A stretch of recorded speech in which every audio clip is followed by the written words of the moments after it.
Everyone wants to build something that matters, but most people quit when it stops being fun. Phil Knight did the opposite. He kept building Nike even when it felt like everything was falling apart. Shoe Dog isn't a brand fairy tale. It's a raw, personal story about what it really takes to go from nothing to something massive. Who is Phil Knight? Phil Knight wasn't the loudest person in the room. He wasn't even trying to be. He grew up in Oregon, ran track at the University of Oregon, and was more comfortable on a quiet morning run than in a crowd. After college, he went to Stanford for his MBA. He came back home and worked as an accountant and sometimes taught classes. From the outside, his life looked simple, but inside, he had this itch to build something. He didn't know exactly what, but he knew he couldn't ignore it. That feeling led to what he called his crazy idea. The crazy idea. While writing a paper at Stanford, Phil asked why Japanese cameras had taken over the market, but Japanese shoes hadn't. He believed Japanese running shoes could beat the expensive German brands like Adidas and Puma in the US. He thought if someone could import high-quality Japanese shoes and sell them to American runners, it could work. He wanted to be that someone. In 1962, he borrowed money from his dad, bought a plane ticket to Japan, and walked into the headquarters of Onitsuka Tiger in Kobe. He didn't have a real company, but he told them he represented one. He made up the name on the spot, Blue Ribbon Sports. He pitched the idea of becoming their US distributor, and it worked. They agreed. He got the first shipment of shoes and started selling them directly from the trunk of his car at track meets.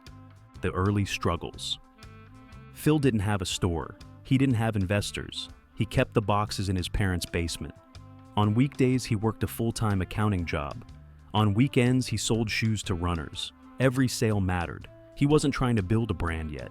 He was just trying not to go broke. That early hustle taught him everything. He learned what customers wanted by talking to them face to face. He learned what runners cared about because he was one. He didn't guess. He listened. Eventually, he hired his first full-time employee, Jeff Johnson. Jeff was obsessive, loyal, and all in.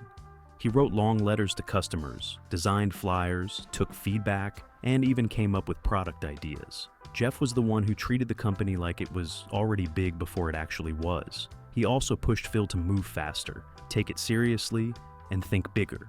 The breakthrough. Even as sales grew, there were cracks. Onitsuka started looking for new distributors in the US, and Phil realized his deal with them could fall apart at any moment. If they cut him off, Blue Ribbon Sports would collapse. That pressure forced him to act. He and his small team started designing their own shoes. It was risky, but it was their only option. In 1971, they created a new brand.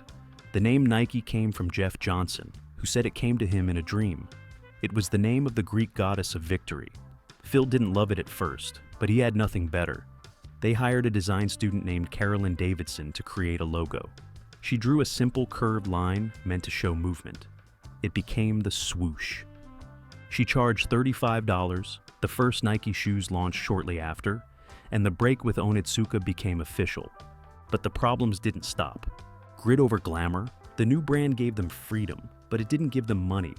Cash was always tight. Phil kept pouring every dollar from sales back into inventory. He couldn't afford to pay himself most months. He took out loans, begged banks for help, and played a constant game of juggling debt. The banks didn't understand what he was building. They just saw a company with no assets and no profits. Several times, Nike came within days of running out of money completely. Then there were legal threats. Onitsuka sued. The US government investigated their imports and hit them with a multi-million-dollar fine for violating customs rules. Phil fought back and settled, but it drained him. Every day felt like a new crisis. There were times when he couldn't make payroll and had to ask his staff to wait for their checks. He didn't sleep much. He barely saw his family. But he didn't quit. The power of team and culture. Part of what kept Phil going was the team. They weren't normal employees. They were a group of odd, passionate, sometimes stubborn people who believed in the mission. They called themselves the Butt Faces, partly as a joke and partly because they didn't care what anyone thought. They argued a lot, but they were loyal. They all shared the same obsession: build great shoes and beat the odds. Bill Bowerman, Phil's former track coach, became a key part of the company. He wasn't a businessman, but he was a perfectionist. He wanted to build shoes that made runners faster. He poured rubber into a waffle iron and accidentally created one of Nike's most iconic soles. His inventions helped them stand out in a crowded market. The team worked like a startup before that word was even popular. There were no real rules, no dress codes, and no long meetings. There was just urgency.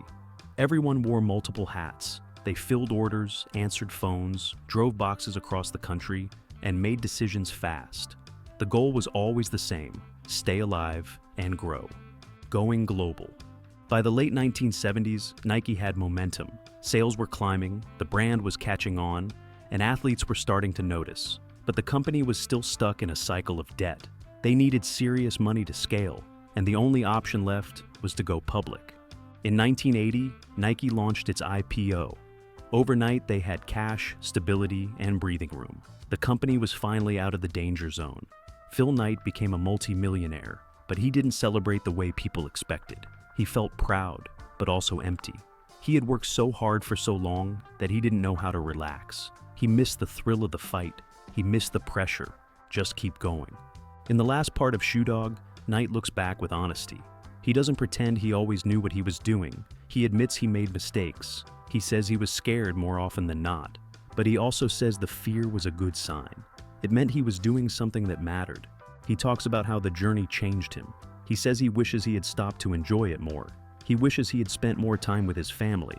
But he doesn't regret the mission. He believes business is like running. You start slow, you get tired, you feel like giving up. But if you keep moving, you might reach something great. One of the most powerful lines in the book is his final message. Let everyone else call your idea crazy. Just keep going. That line isn't just about Nike. It's about every idea that people laugh at until it works. Knight built a billion-dollar company not by being the smartest or loudest, but by being the most persistent. He just refused to stop. Shoe Dog isn't a business manual. It's not about how to write a pitch deck or win investors. It's about staying upright through setbacks. It's about what it feels like to build something before anyone else sees the value in it. Most of all, it's about how much personal growth it takes to keep going when everything tells you to quit. If you're ready to build an empire from nothing, check out Shoe Dog by Phil Knight using the Amazon link in the description.